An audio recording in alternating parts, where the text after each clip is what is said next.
Welcome friends to another 40k video. Today we look at warp navigators and astropaths. How do you navigate the warp? Friends, let's find out.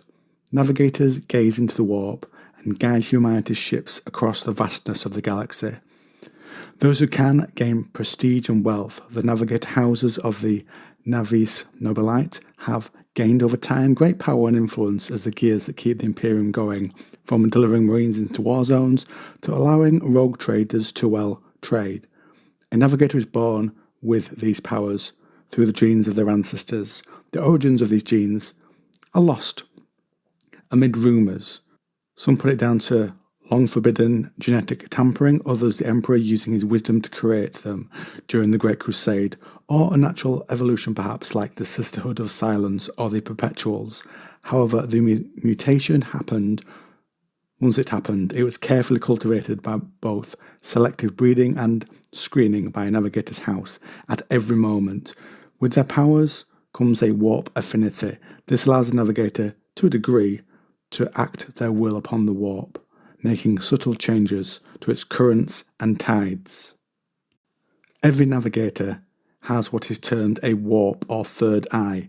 This mutation appears on their foreheads. That is their link to the immaterium.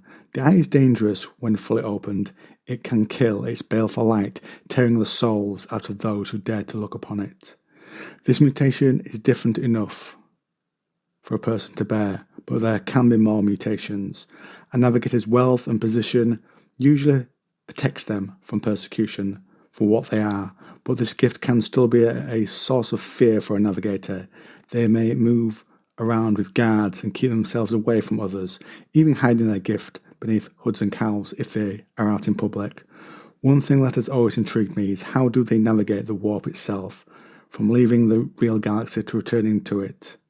On a basic level, they will carefully study the warp's currents and fluctuations, and also use the distance and strength of the Astronomicon as a further measure, and let the captain know when to enter and leave the warp. The actual translation in and out is fairly simple, but without a navigator, the captain cannot know where they are, relevant to entering real space at the right point, except by very crude guesswork. A navigator's choices are based on a few fundamentals. First is the duration of the passage. This is measured in subjective time as experienced by the navigator and the crew when the warp is calm. The assumption here is that the ship is moving under a favourable warp current, and this is how long it's expected to take. The next factor is the navigating ability of the navigator. They will prepare to move through a passage they are familiar with, or has good navigation information on, taken from a chart or nav cipher, and so from this we'll have a good idea of how long the passage will take. If the area is unknown, then they can only make an educated guess as to the time it will take. Time within the warp, of course, varies, and it is not fixed, so this must also be factored in. Next is the Astronomicon, the light shone by the Emperor like a lighthouse in our world to guide the ships of his Imperium. When a vessel translates into the warp, the navigator must get an idea of the strength of the Astronomicon, so they will know how far and in what direction they are from Terra, so a course can then be plotted when storms obscure it. A navigator would rely on their own experience and ancient charts of both real and warp space to try and move from one place to another. Once they have that point of reference, the Astronomicon, they will then use their abilities to look for strange phenomena or storms, so they will know their effect on the vessel as it travels. If they see them, then they can be factored into the passage. Then finally the ship will look to leave the warp. The navigator will try to see the entrance into real space, which they can from the warp, albeit in a shadowy and indistinct fashion. The danger being if the ship is off target, re-emerging, it can appear near a planetary body rather than perhaps further out of a system where they wanted to appear. Because of the size of the Emperor's Imperium and the lack of advancement in technology, communication between the vast stretches of it is handled by astropaths. They send and receive messages, though the communication can be delayed or lost if affected by the turbulence of the warp. When they reach into the warp, they risk their very sanity and souls, and they take this risk to make sure the Emperor's legacy continues. But it lets the vast distances of the Empire continue to function.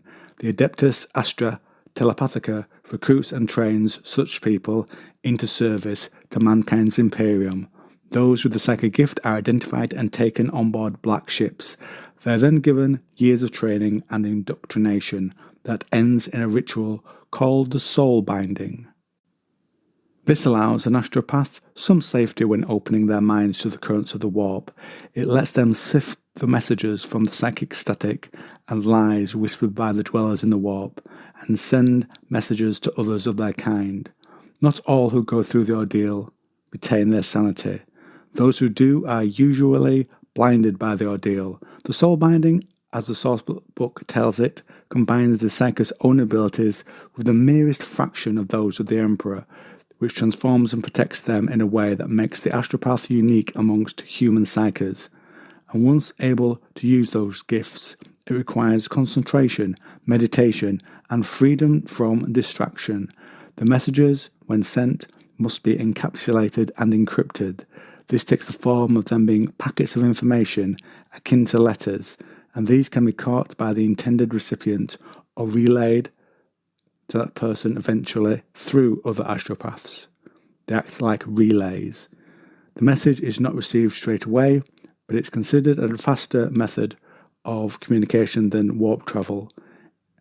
A astropath's message can cross a solar system in moments and a segmentum in weeks.